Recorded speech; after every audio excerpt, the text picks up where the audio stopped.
Coucou les beaux soleils, comment allez-vous? J'espère que tout se passe bien pour vous. Alors aujourd'hui, on se retrouve pour ma pile à lire de l'été et de l'automne. Parce que clairement, je sais bien que je n'aurai pas assez de temps pour lire ces livres rien que sur l'été, ça va être un peu juste. Surtout que je pars en vacances au mois de septembre, voilà. Donc, ça va être un peu juste. On commence tout de suite. J'ai quelques livres à vous présenter. Je pense qu'il y en a 11 cette fois-ci. On commence avec un petit Cozy Mystery. Et donc, c'est Meurtres et pépites de chocolat. Les enquêtes d'Anna Swenson de Jeanne Fluke aux éditions Le Cherche Midi. Voilà. Et c'est un beau bébé. C'est écrit petit quand même. On se rend peut-être pas compte comme ça, mais moi, je trouve que ça a l'air écrit petit. Et il fait 500. Bon, on a des recettes de cuisine à la fin, au cas où si ça peut vous intéresser. On a 533 pages. Voilà, 533, mais il y a une recette. À la fin, elle met à chaque fois apparemment une recette au fond du livre. Je vois qu'il y a un marque-page. Génial. J'avais pas vu. Magnifique. De meurtre et pépites de chocolat. Oh, j'adore. C'est trop cool. Et puis on a déjà le second. Il y en a quelques-uns qui sont sortis, 4 ou 5 je crois. Donc c'est Meurtre et Charlotte aux fraises. Le suivant. Ah, excellent, j'avais même pas capté. Du coup, qu'est-ce que ça raconte? Anna Swenson est de retour dans sa ville natale d'Eden Lake. Entre sa mère, plutôt envahissante, son chat à forte personnalité, et l'ouverture de sa boutique, le Cookie Jar, elle a fort à faire. Son quotidien devient plus passionnant encore quand son livreur, Ron Lassalle, est retrouvé assassiné juste derrière son magasin. Le beau-frère d'Anna, shérif adjoint du comté, fait appel à elle pour l'aider à trouver le coupable. Un nombre surprenant de suspects et de mobiles émerge alors. Très vite, Anna va comprendre qu'elle n'est pas seulement douée pour les cookies, mais qu'elle est aussi une enquêtrice hors pair. Voilà, donc vraiment un Cozy Mystery. Comme moi je n'ai lu que finalement, zut, je n'en ai plus, il faut que je commande le 5e livre. Je n'ai lu que du MC Beaton, Agatha Raisin. Du coup, je ne sais pas ce que ça vaut, les autres Cozy Mystery. Donc n'hésitez pas à me dire si vous avez lu d'autres Cozy Mystery que Agatha Raisin. Dites-moi, voilà vos conseils, n'hésitez pas. Parce que ça m'intéresse, mais bon voilà, je vais commencer cette saga. On verra ce que ça donne, si c'est sympa, si c'est voilà, si c'est bien fait, etc. Du coup, après, il fallait que je termine une saga. C'est le 4e tome. Le 4e tome de la saga des 4 éléments. Ici, c'est le 5e artefact. C'est de Clélie Avit et c'est aux éditions Le Livre de Poche. Voilà. Et il est temps que je finisse cette saga qui est géniale. C'est une saga de fantasy. Donc il y en a 4. C'est écrit... ça va, j'ai envie de dire. Mais après, je connais l'écriture, donc ça se lit facilement. Et puis quand on connaît les personnages, il suffit de se remettre dedans et ça va assez vite, mais c'est quand même un beau bébé. On est quand même sur du 663 pages. 663 pages, c'est pas un beau bébé. Voilà. Hein. Alors, je ne sais plus effectivement quoi vous raconter. Il y avait une prophétie, voilà, et en fait une prophétie avec 3 prétendantes à cette prophétie. Il y avait Eriana, Gabrielle et Mesline. Euh, et en fait, on voyageait dans plusieurs royaumes, le royaume du feu, le royaume de l'eau, et il y avait également, du coup, je vais pas dire les forces du mal, mais il y avait le Velpa, et le Velpa qui est une organisation qui veut absolument avoir le pouvoir et retrouver tous les artefacts pour un peu anéantir la Terre et recommencer à zéro, ce genre de truc. Donc voilà, je vais pas pouvoir vous en dire plus, mais n'hésitez pas à aller voir mes autres points lecture. Vous mettez oh, zut, les titres des premiers, vous trouverez sans doute. Euh, les premiers, c'est vous mettez Messager des vents, Sanctuaire, Gardien des feux, et vous pourrez trouver le résumé. Je suis désolée du coup, mais c'est dur d'expliquer une enfin une fin de saga. Ensuite, j'ai mis quelque chose de soft quand même. J'ai mis Le pouvoir du crochet. C'est de Vera Strange, c'est aux éditions Disney Chills. Voilà. Aux éditions, pardon, Hachette Roman. Mais c'est dans la catégorie Disney Chills, donc Disney Frisson. Donc là, par contre, c'est écrit en très très grand. Ça va faire du bien. C'est aéré. Le premier m'avait un peu choqué, je vous en avais parlé. Il fait 235 pages. Et c'est vrai que le premier, le Disney Frisson, le premier que j'ai lu, c'était avec Ursula. Et je vous avoue que la fin, ben, ça se terminait pas bien. Donc voilà. Je me demande celui-ci du coup. Je me demande. Ah oui, je vais peut-être vous lire, ce serait sympa. Alors, dans quelques jours, Barry va fêter ses 12 ans et basculer dans l'adolescence. Hélas, grandir signifie aussi nouvelles responsabilités et montagne de devoirs. Barry se dit qu'il préférerait rester un enfant finalement.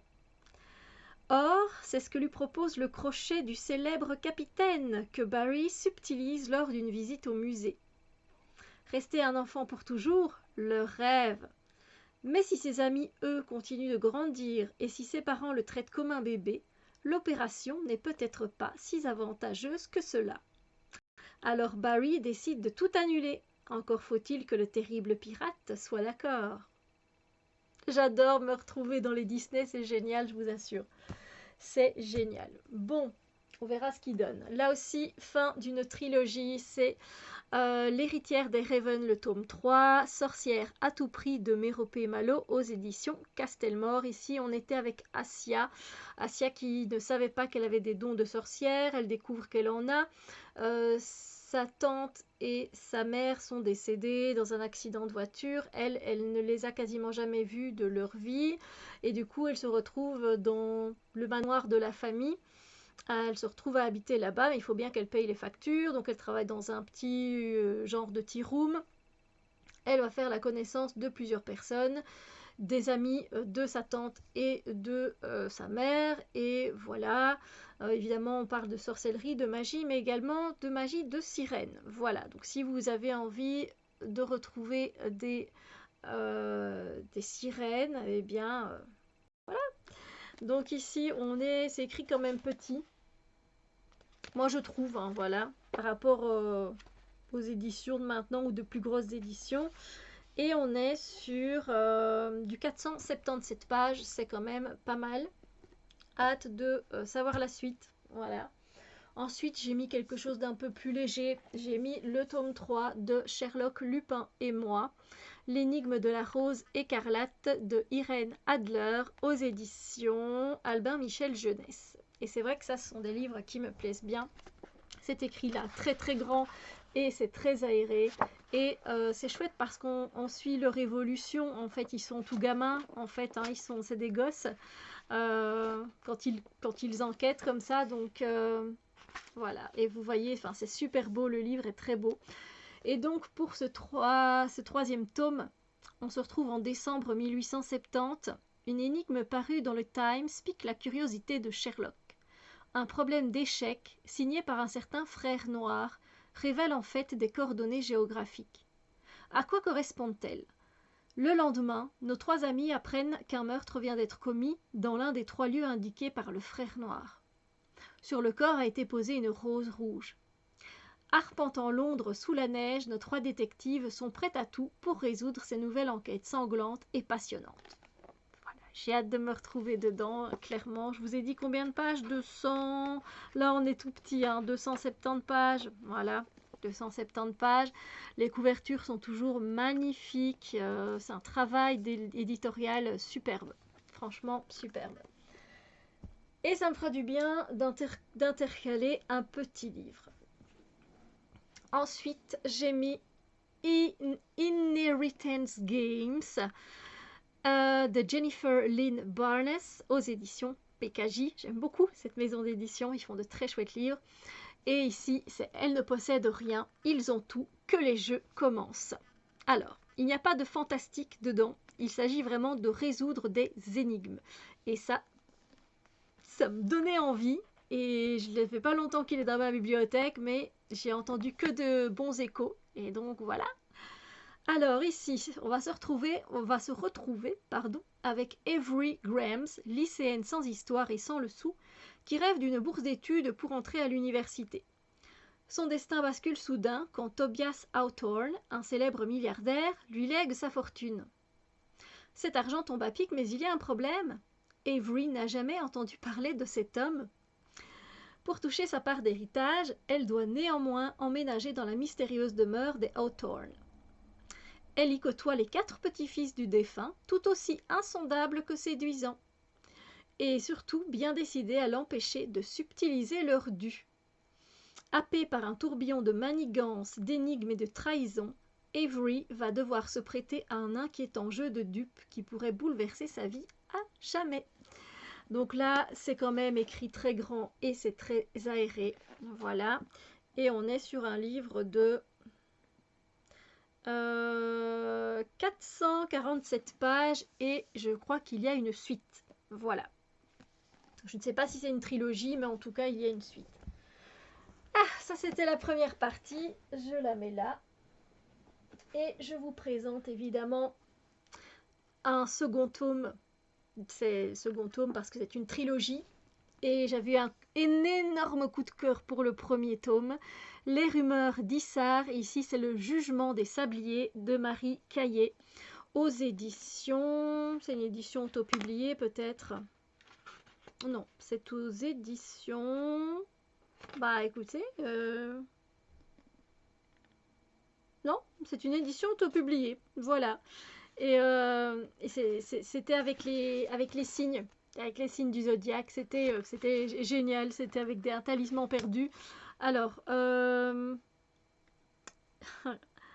donc en fait, Edjan, c'est un marchand de tapis dans le premier. Edjan, il est marchand de tapis, mais tapis magiques, tapis volants. Bon, il les recoue, voilà, il les répare. Et en fait, il cohabite avec un animal, en fait, c'est un âne qui s'appelle Kez. Et en fait, tous les ans, il y a, je ne sais plus comment ça s'appelle, la journée de l'année ou quelque chose comme ça. Il y a une journée en tout cas spéciale où on remet un talisman à tous les enfants de 16 ans. Et en fait, les enfants peuvent développer un ange gardien. Voilà, ou un démon. C'est selon. Et voilà, je ne vais pas rentrer plus dans les détails, mais c'était génial et j'ai hâte de connaître la suite. Voilà, voilà. Ah. C'était super. Donc on est carrément dans du fantastique oriental. Voilà. Super, super. Ensuite, je me suis dit, il faudrait bien mettre un contemporain quand même. J'ai sorti un vieux livre qui est dans ma bibliothèque. C'est le livre du roi d'Arnaldur Indridazon aux éditions Point. Alors, c'est le cercle Point, hein, voilà. Alors, le livre du roi, qu'est-ce que ça raconte? C'est écrit très petit en plus. C'est un trésor. Le livre du roi est un trésor pour lequel certains sont prêts à voler et même à tuer. En 1955 à Copenhague, un étudiant se lie d'amitié avec un étrange professeur passionné des sagas islandaises. Ancien propriétaire du fameux manuscrit, évidemment.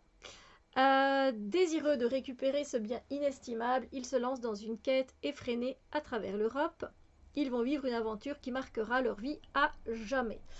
Ils mettent un peu d'Indiana Jones savamment mélangé à du Blake et du Mortimer à lire absolument. Donc voilà, c'est un roman islandais à la base, mais c'est écrit tout petit. Et il est quand même de plus de 400 pages. 426 pages. Ouhou. Mais voilà, je me dis que ça peut être sympa. Ça donne envie quand même. Je sais pas ce que vous en pensez, dites-moi tout. Ensuite, je suis passée à du fantastique, évidemment. J'ai repris du fantastique et j'ai mis Aeternam Opera de Laetitia Arnould. Je l'ai vu passer nulle part, ce livre, sur Booktube. Oserez-vous pousser les portes de l'opéra éternel? Donc je vous l'ai dit, c'est de de Laetitia Arnould et c'est aux éditions Aeternam, alicesola.fr, collection Phoenix. C'est un livre auto-publié également. Une petite maison d'édition en tout cas. Du coup, ici, de quoi ça va nous parler? Par une étrange nuit d'hiver, Gabriel, jeune artiste un peu gauche, s'égare dans un Montmartre qui lui était pourtant familier. Alors que sous ses yeux, les rues prennent une apparence désuète, le jeune homme se voit obligé de se réfugier dans un vieil opéra pour échapper à une tempête de neige. Décidément, on va se retrouver un petit peu dans la neige. Avec Sherlock Holmes, on était dans la neige et ici aussi. Il vient de pousser la porte d'Aeternam Opera. Artistes hors normes et sortilèges, magie et vieux Paris se croisent dans cet opéra fantastique. Mais tout n'est pas exempt de danger. Et Romane, la ballerine principale, sa nouvelle alliée, le met rapidement en garde. Prisonniers et maudits pour l'éternité, leur salut viendra s'ils arrivent à retrouver le Sweeteldicat, un mystérieux chat noir qui est en réalité bien plus que ce qu'il n'y paraît. Mais l'opéra est tombé sous le joug de sorciers maléfiques dont la cruauté et l'ambition dépassent l'entendement. Gabriel semble avoir un rôle particulier à jouer dans cette affaire. Mais que peut faire un rêveur maladroit contre d'ancestrales puissances maléfiques? Surtout que le temps s'étiole et que sonnera bientôt le dernier lever de rideau. Ça donne envie, hein? Moi je trouve que ça donne envie. Bah écoutez, c'est écrit assez grand, hein, c'est assez aéré. Et on est sur du encore plus de 400 pages, hein, 460 pages. Et je sais pas, le fait d'être dans un opéra éternel comme ça, avec des magiciens, etc., ça me donnait vraiment envie. Et ça fait un petit temps qu'il est quand même dans ma bibliothèque, donc voilà, je suis partie sur lui. C'était mon choix. Ensuite, on revient à du contemporain, l'avant-dernier livre de ma pile à lire. J'ai mis le 3e tome de la saga des 7 sœurs de Lucinda Riley, et c'est La sœur de l'ombre, aux éditions Le Livre de Poche. Et ici, on va se retrouver avec Star. Star, c'est étoile, on l'a compris. Donc, c'est toujours le même hein, au début. C'est à la mort de leur père, énigmatique milliardaire qui les a ramenés des 4 coins du monde et adoptés lorsqu'elles étaient bébés. Star d'Apliaise et ses sœurs se retrouvent dans la maison de leur enfance, Atlantis, une magnifique demeure sur les bords du lac de Genève. Pour héritage, elles reçoivent chacune un indice qui leur permettra peut-être de percer le mystère de leurs origines. Mais Star, la plus énigmatique, hésite à sortir du cocon qu'elle s'est créé avec sa sœur Cécée.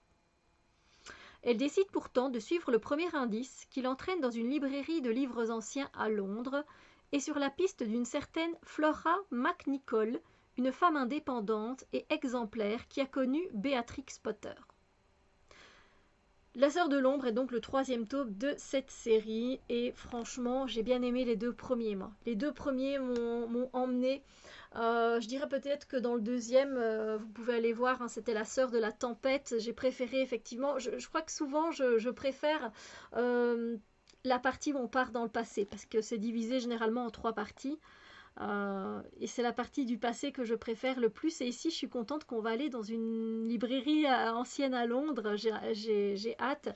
Évidemment, on est sur du écrit tout petit et sur du... Ta-ta-da-da, sortez les tambours. 760 pages. Voilà, sur du 760 pages. Voilà, rien que ça. 760 pages. C'est des beaux bébés, mais c'est vrai que c'est très prenant et on rentre très vite dans l'histoire. Donc moi, je vous les conseille. C'est une chouette saga à lire et à découvrir les personnages. Et on part vraiment dans tous les horizons. On était parti en Norvège la dernière fois, en passant par l'Allemagne. Évidemment, toujours un peu en Suisse, hein, vu qu'il y a la demeure principale. Dans le premier, on était parti au Brésil, en Espagne, au Brésil, en France. C'était super, franchement, je m'évade avec ces bouquins, j'adore. Et j'ai mis, alors là, pour conclure ma palle de l'été et de l'automne, une vieillerie de ma bibliothèque. J'ai les 2 premiers tomes. C'est Les ailes d'Alexane, tome 1, 4h44, chiffre miroir, d'Anne Robillard aux éditions Michel Lafon. Il est jauni, c'est écrit hyper grand, les chapitres font 2 pages à chaque fois. Voilà. Et qu'est-ce que ça raconte? Eh bien, écoutez, à la mort de ses parents, Alexandre Kalinowski est confiée à sa tante Tatiana, dont elle ignorait jusqu'à présent l'existence. Rapidement, la jeune fille constate que cette dame n'est pas une personne ordinaire. Elle vit seule dans un immense manoir aux multiples chambres parfumées à l'encens. Alors qu'elle a du mal à s'habituer à ce nouvel environnement, Alexandre découvre peu à peu l'histoire de ses origines et ses dons particuliers, levant le voile sur l'héritage étrange dont sa famille l'avait tenue éloignée. Mais des événements imprévus viennent compromettre sa quête spirituelle. Car les bonnes fées ne sont pas toujours celles qu'on croit. Entrer dans un monde parallèle. Donc oui, Anne Robillard, c'est elle qui a écrit Les Chevaliers d'Émeraude. Donc voilà, j'ai bien envie de lire enfin cette saga. Je ne sais pas, mais je sais que le deuxième, oui, il est là, je l'ai pris en poche. Je l'avais pris en poche. Voilà, écoutez, il y a un peu de tout, comme vous l'avez constaté. Dites-moi s'il y a des livres qui vous tentent plus que d'autres. Ça me fait plaisir d'avoir votre avis. Dites-moi si vous aussi, vous concoctez des petites piles à lire, ou alors ce que vous lisez pour le moment, ce que vous avez envie de lire en été. Moi, vous voyez, je lis un peu de tout, que ça se passe en hiver ou pas, ou en été ou pas, je lis. Voilà, je compose vraiment ma pile à lire au gré de mes envies, et si j'ai envie de la changer, je la change, il n'y a pas de souci avec ça. J'espère que ça vous a donné de l'inspiration. Et n'hésitez pas à me mettre des commentaires, ça me fait toujours plaisir. Et n'hésitez pas de mettre un petit pouce bleu, ça aussi ça fait plaisir. Je vous fais de gros bisous lumineux et je vous dis à très bientôt pour d'autres vidéos.